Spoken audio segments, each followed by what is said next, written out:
Hello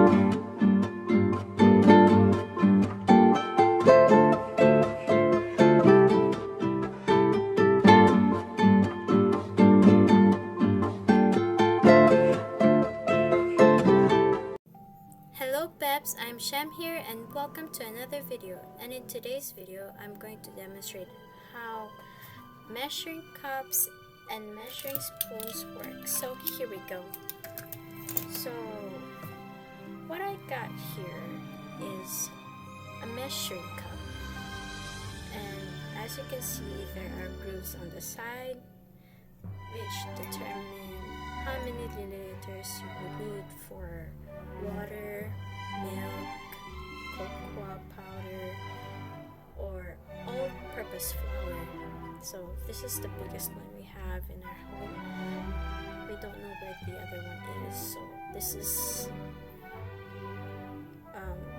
the biggest example that I will show you. So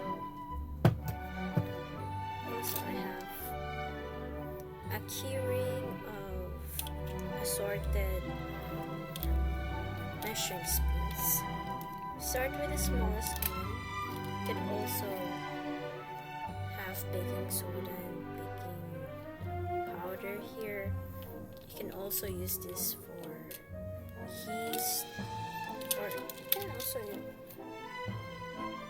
could also use this for vanilla extract and such like that. This other measuring spoon is also for previously mentioned, but I think this is one for the yeast as well, because this is not for yeast, or maybe it does. So I have 1 tablespoon, 1/2 teaspoon rather, or 2.5 milliliters,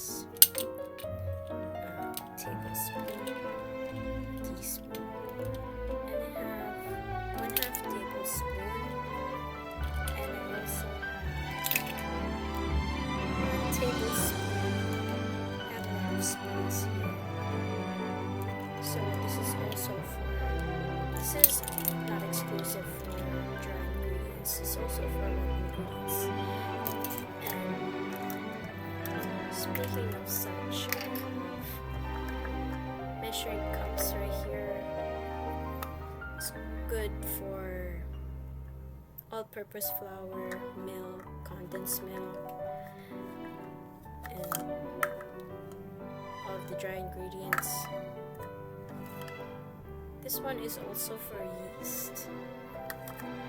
So I have 1/4 cup, which is equivalent to 2 ounces, and I have 1/3 cup, which is equivalent to 27 ounces.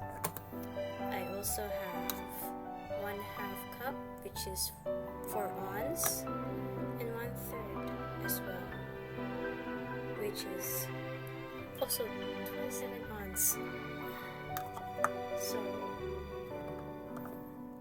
So that's it. I hope you liked the video. Don't forget to like, share, and subscribe, and I'll see you all soon. Bye bye.